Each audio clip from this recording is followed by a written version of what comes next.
Intro দেখে তোমরা বুঝতে পেরেই গেছো যে আজকের ভিডিওটা থাকছে ফ্রেশার্স ব্লগ। না এটা আমার ফ্রেশার্স নয়, এটা হচ্ছে জুনিয়রদের ফ্রেশার্স। তো চলো উইদাউট এনি ফার্দার দিলে আজকের ভিডিওটা স্টার্ট করি। সকালবেলা আমি তো উঠে পড়ে প্রথমে স্নান করে নিয়েছি, শ্রেষ্ঠাকে শাড়িও পরিয়ে দিয়েছি, বাট তারপরেই শুরু হলো ঝমঝমিয়ে বৃষ্টি। আমি তো বুঝতেই পারছিলাম না যে এত বৃষ্টির মধ্যে কেমন করে যে শাড়ি পরবো আর কেমন করে যে যাব। এখান থেকে প্রায় অডিটোরিয়াম যেতে হবে, 2 মিনিট হাঁটতেও হবে, তো কী করে যে যাবো সেটাই বুঝতে পারছিলাম না। যাই হোক, অনেকক্ষণ বসে থেকে হাতের মধ্যে নেল পালিশটা পরে নিলাম। অ্যাকচুয়ালি অনেকক্ষণ আগেই পরেছিলাম, কিন্তু কিছুটা ঘেঁটেও গেছিলো, তাই জন্য ভাবলাম আরেকবার পরে নিই। আজকে সকালে রেডি হতে হতে আমার তো নিজের ফ্রেশার্সের কথা মনে পড়ে যাচ্ছিল। এত ব্যস্ততা ছিল, তার আগের 3 দিন পর প্রি ফ্রেশার্স ইভেন্ট ছিল, তো সেই সব কমপ্লিট করে নিজের ফ্রেশার্সের দিন সকালবেলা রেডি হয়ে যাওয়াটা সত্যি খুব হেক্টিক। আজকে 1 বছর কেটে গেল আজকে জুনিয়রদের ফ্রেশার্স দেওয়ার সময়। সত্যি টাইম যে কীভাবে ফ্লাই করে সেটা এক্সপিরিয়েন্স না করলে কিন্তু বোঝাই যায় না। অনেকদিন থেকে একটা লুক ভেবেছিলাম, সেই লুকটাই আজকে রিক্রিয়েট করার একটু চেষ্টা করলাম। Finally I am ready for freshers 2K24। So তোমাদের সাথে দেখা হচ্ছে ডাইরেক্ট অডিটোরিয়ামে গিয়ে, আর আমার এই লুকটা তোমাদের কেমন লাগছে সেটাও তোমরা কমেন্ট করে জানিও। সো দেখা হচ্ছে ডাইরেক্ট অডিটোরিয়ামে গিয়ে। ফ্রেশার্সের ভিডিও তো দেখবে, তার আগে আজকে আমি তোমাদের সাথে একটা বুকসের রিভিউ শেয়ার করব। তো চলো সেটা একটু দেখে নিই। তোমরা নিশ্চয়ই ভাবছো কী বই। বুকসটা হচ্ছে master class in biology NCERT companion MCQ practice book by neetprep.com, আর এটা লিখেছেন doctor NK Sharma, biology faculty, যাকে তোমরা অনেকেই চেনো। তো এই বইটার বেশ কিছু ইম্পর্টেন্ট ফিচার্স আছে, আগে সেই ফিচার্সগুলো তোমাদের সাথে একটু ডেসক্রাইব করে দিই। আই হোপ তাহলে তোমাদের বুঝতে অনেকটাই সুবিধা হবে। এই বুকসে তোমরা পেয়ে যাচ্ছ 2800+ MCQ, 2800+ audio explanation, 9000+ concept, 25+ online mock test, concept building on YouTube and also Telegram board. তোমরা যদি না জেনে থাকো টেলিগ্রাম বোর্ডটা কি, আমি কিন্তু নিচে লিখে দিলাম। এছাড়াও এখানের MCQ, অনেক রকমের MCQ কভার করা আছে। শুধু তাই নয়, এখানে আছে audio and text solution, very important NCERT lines, marked for all chapters and unit. এছাড়াও এখানে তোমরা পেয়ে যাবে selected MCQ from NEET 2016 to 2021, paper 1 paper 2 দুটোই, আর পেয়ে যাবে NEET 2022 এর জন্য 3 biology test paper like main paper, abroad paper and Ganganagar paper, and for NEET 2023 2 biology paper, one is main paper, another is Manipur paper, and also for NEET 2024 3 biology test paper, main paper conducted in 5th May 2024, Jajahar paper that is conducted in 5th May 2024, and NEET 2024 biology re-NEET paper that is conducted in 23rd June 2024. All the links are given in description box below. এছাড়া তোমরা যদি আমি যে বইটা video বানিয়েছিলাম class 11-এর বুকটা সম্বন্ধে, সেই বুকটা সম্বন্ধে যদি কোনো ডিটেলস জানতে চাও, তাহলে আমি সমস্ত কিছু লিঙ্ক ডেসক্রিপশন বক্সে পিন কমেন্টে দিয়ে দিলাম।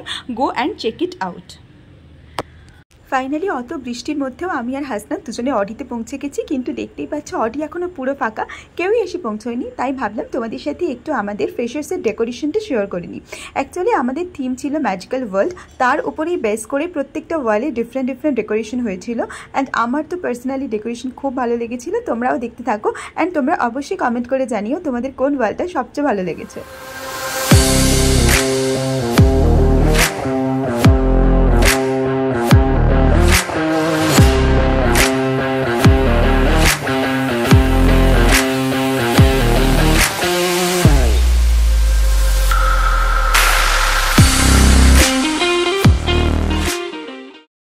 এটাই ছিল আমাদের ফাইনাল ডেকোরেশন। এরপরে শুরু হলো জুনিয়র্সদের জন্য বেশ কিছু আমাদের যেগুলো রিচুয়ালস থাকে কলেজে, সেটা আমরা ওদের একটা ওয়েলকাম লেটার দিয়েছিলাম, তার সাথে একটা গোলাপ ফুল, চকলেট, আর তার সাথে একটা যে তোমার নাম লেখা যে ক্লিপবোর্ড থাকে সেটাও কিন্তু দিয়েছিলাম বুকে আটকানোর জন্য।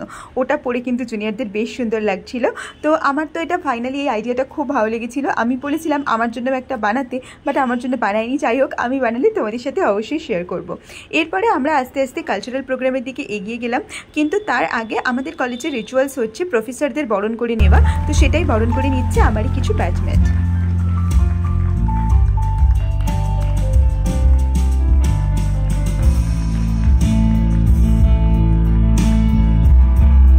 মালদা মেডিকেল কলেজে যে কোনো অনুষ্ঠান শুরু হয় প্রদীপ প্রজ্বলনের মাধ্যমে। তো প্রফেসর এবং সমস্ত স্যারেরা, MSBP স্যার সবাই মিলে শুরু করলেন সেদিনকে প্রদীপ প্রজ্বলন। তারপরেই হবে অনুষ্ঠানের শুভ সূচনা।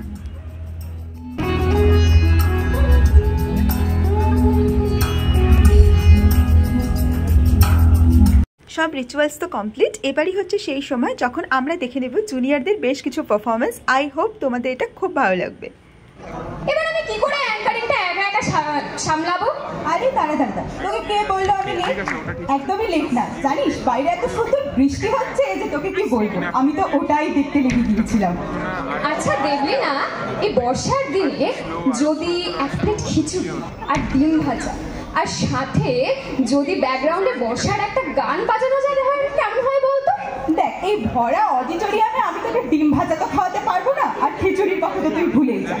বাট হ্যাঁ, গানটার সাথে যদি একটা নাচ গিফট করি তোকে শ্রেষ্ঠা, তাহলে কেমন হয় বল দেখি? আরে বাস, তাহলে তো পুরো জমে ক্ষীর। কিন্তু তুই এসব করবি কি? দূর, আমি কেন করবো? তুই ভুলে গেলি উস্ত্রি আছে তো। ও হ্যাঁ, উস্ত্রির কথা আমি ভুললাম কি করে, উস্ত্রি আছে তো। So let's welcome on stage our next performer উস্ত্রি কোরিয়া। নাটক করতে পারে দেখি।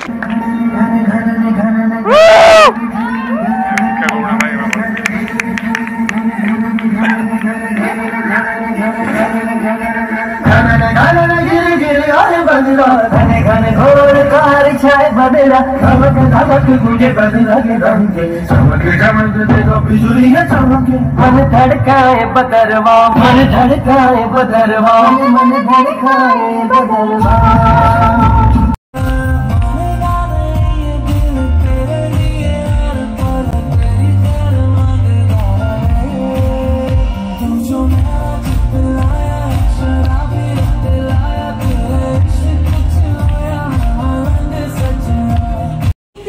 ছুটে আসা সুখ, তেজপাতা রং যে শাড়িটার, তার নাম দিল বিশাল।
জুনিয়র্সের এত সেলিব্রেশন দেখে আমার তো সত্যি বলছি নিজের ফ্রেশার্সের ডের কথা মনে পড়ে যাচ্ছিল।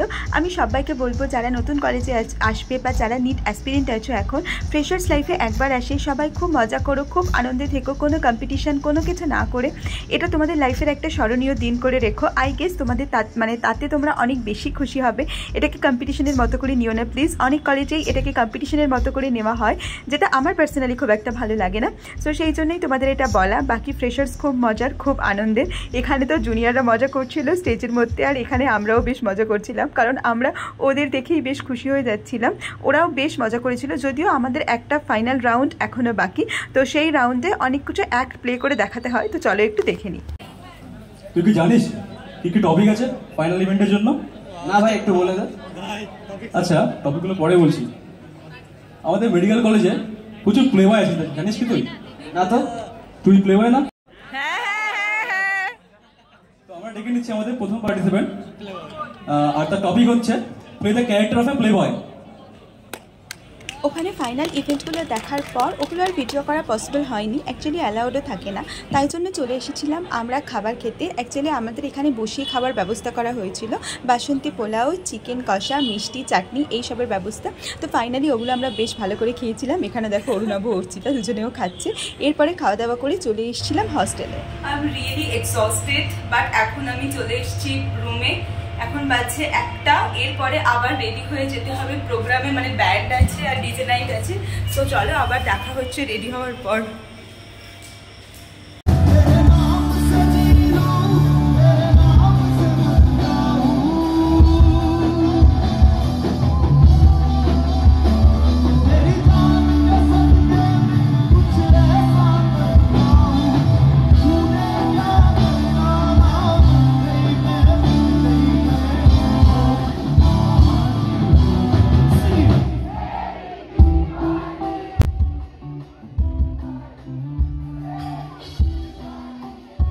রাত্রেবেলা ডিজে নাইটও হয়েছিল, বাট আমি সেখানে আর যেতে পারিনি, কারণ আমার শরীর খুব খারাপ হয়ে গিয়েছিল। সো তাই জন্য আজকের ভিডিওটা এত অবধি থাকলো। আই হোপ তোমরা বুঝতে পারলে গভর্নমেন্ট মেডিকেল কলেজের ফ্রেশার্স কেমন হয়, তোমাদের একটা আইডিয়া হলো। আর ভিডিওটা কেমন লাগলো অবশ্যই কমেন্ট করে জানিও। So that's it for today's video, see you in next video খুব তাড়াতাড়ি। ততক্ষণ পর্যন্ত খুব ভালো করে পড়াশোনা করতে থাকো। So by.